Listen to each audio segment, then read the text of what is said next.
Guerra e Paz, de Lev Tolstói.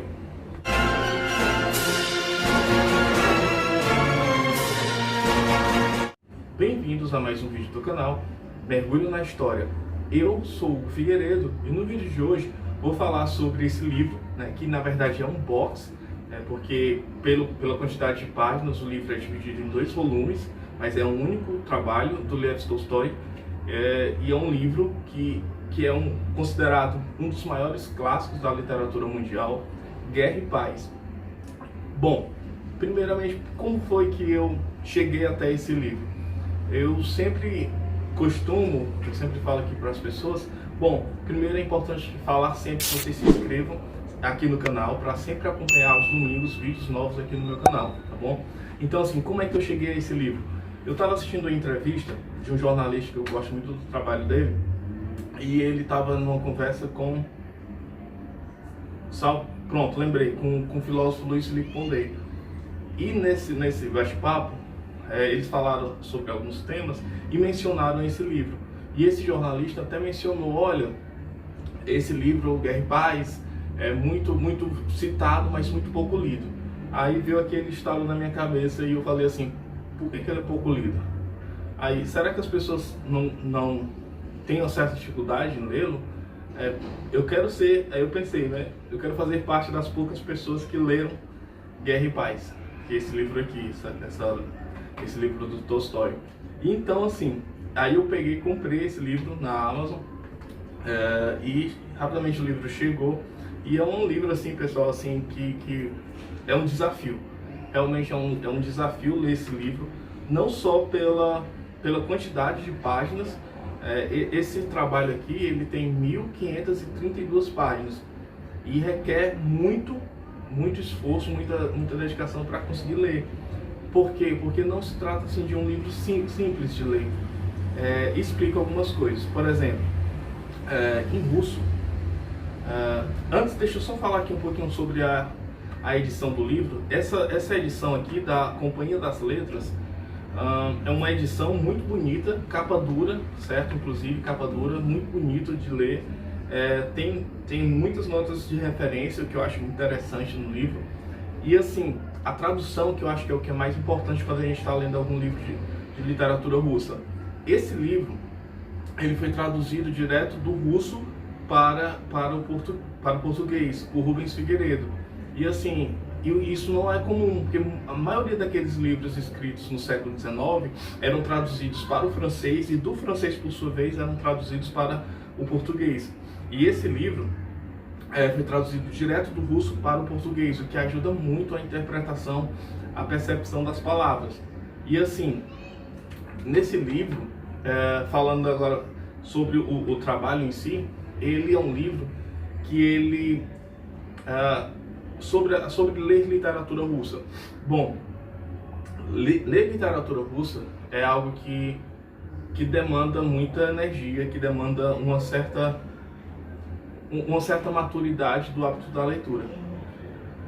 Por quê? Porque assim, um minuto. Perdão. Diferente do português, a gente conhece existe a questão dos apelidos. Em russo, os personagens, eles têm algo que é parecido com o que nós aqui no Brasil entendemos por apelido, mas digamos assim, é um apelido, digamos assim, oficial, e não tem um caráter pejorativo, é como se fosse um segundo nome. Por exemplo, o personagem clássico lá do Crime e Castigo, que era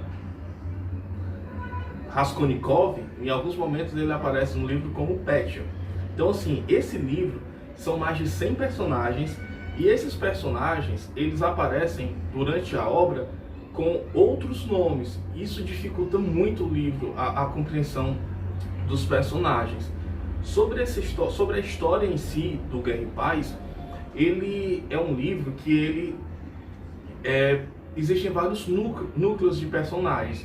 Algo que é muito importante de ser dito é porque ele mescla fatos reais com fatos fictícios dos personagens criados por Tolstói.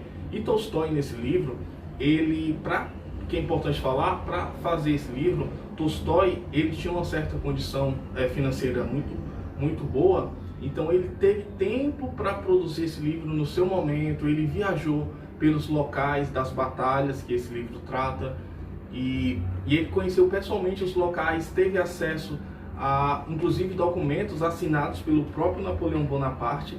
Sim, o livro trata muito sobre Napoleão Bonaparte, em especial as guerras napoleônicas, que foi o momento que Napoleão invadiu a Rússia. Então, o que acontece? Esse livro, ele é muito rico em detalhes, certo? Por causa do seu escritor, que teve esse trabalho muito bem feito, escrevia isso extremamente bem. Então, o que acontece? O livro Guerra e Paz, ele intercala, são vários tomos, né? Geralmente livros em russo, livros mais densos, mais espessos, ele é dividido em tomos. E o que acontece? Há uma intercalação. Então, o que acontece? Geralmente, num capítulo, num livro, num capítulo, digamos assim, ele fala sobre os personagens fictícios. E no outro capítulo, geralmente, ele fala sobre as guerras napoleônicas, no momento que Napoleão invadiu a Rússia. E ele mescla personagens reais, como, por exemplo, Napoleão, como, por exemplo, o czar Alexandre I da Rússia. E aí ele relata as batalhas de Napoleão a partir de 1805.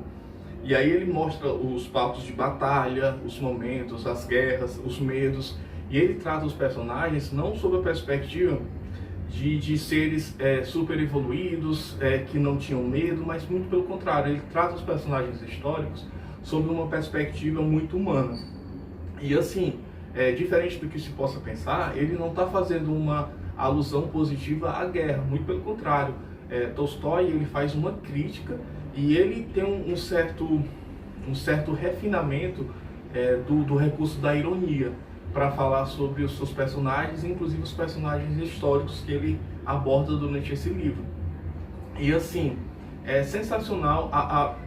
Eu sei que algumas pessoas que talvez gostem mais das partes dos personagens ficcionais do livro e tem um certo asco pela parte histórica, mas devido à minha base, eu acho muito mais interessante ver as partes históricas e olho com certo enfado as partes das tramas ali dos personagens em alguns momentos.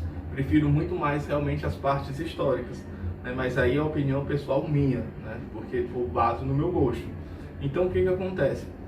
Ele vai intercalando esses conteúdos entre personagens ficcionais.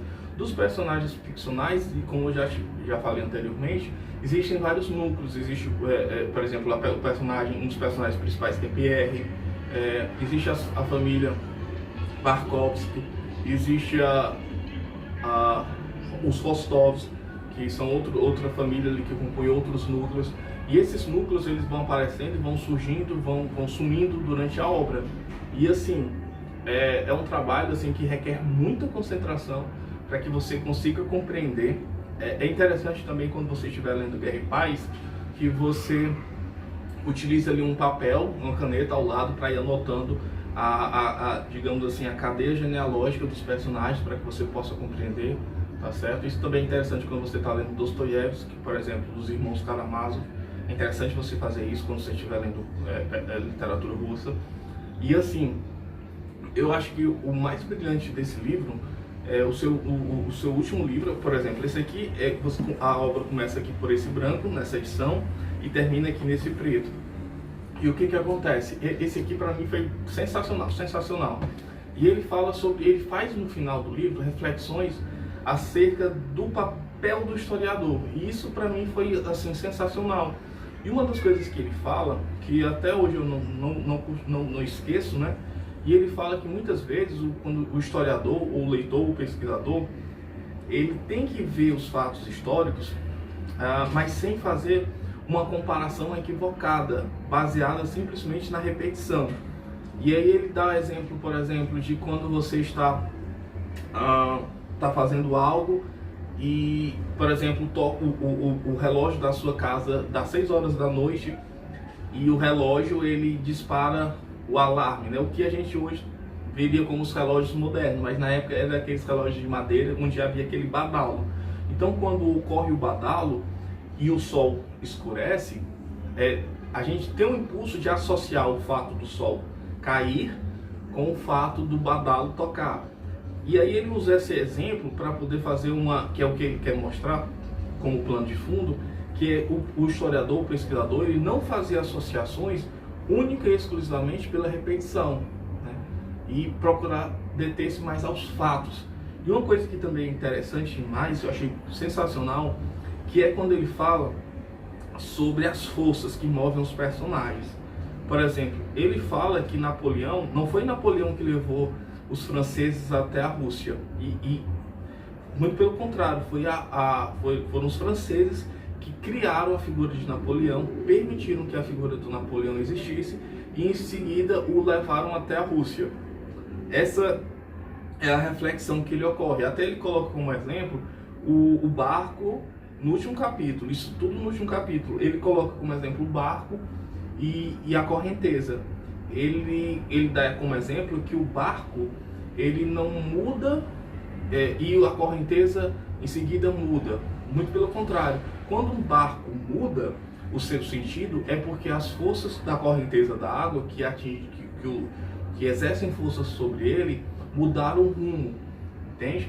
Então é interessante porque ele coloca como os personagens históricos, eles são fruto de forças que atuam sobre o indivíduo, sobre os grandes personagens. Os grandes personagens da história, eles são criados por um conjunto de circunstâncias, de cenários que permitem que eles ocorram. E é interessante porque isso é muito real.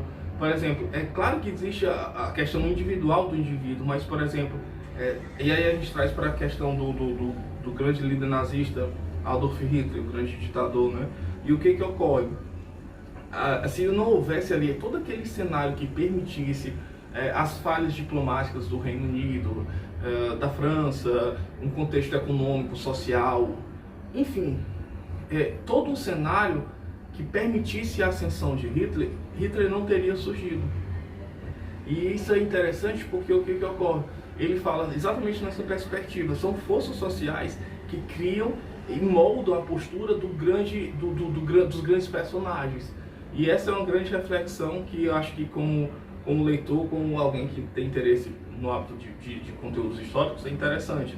Por isso que eu também trouxe esse livro aqui para o canal, Mergulho na História, porque eu acho que é interessante a gente que gosta de estudar assuntos relacionados à história, ter essa perspectiva também, tá bom? Então é isso, pessoal. Eu queria realmente só apresentar aqui esse livro para vocês, tá? Guerra e Paz. É um desafio, realmente ler, eu não vou negar, é muito desafiante, mas também é muito gratificante quando você conclui a leitura dele, tá bom, pessoal? E é isso, eu espero que vocês tenham gostado aqui desse vídeo. Se gostou, curte aqui esse vídeo, não custa nada, tá bom? E é isso, pessoal, obrigado aqui pela atenção, tá bom? Sempre aos domingos, eu vou ficar sempre colocando vídeos aqui no canal, Mergulho na História. E é isso, pessoal, se inscreva aqui no canal para acompanhar sempre os meus vídeos, sempre aos dias de domingo, tá bom? Então é isso, pessoal, obrigado, até a próxima, valeu!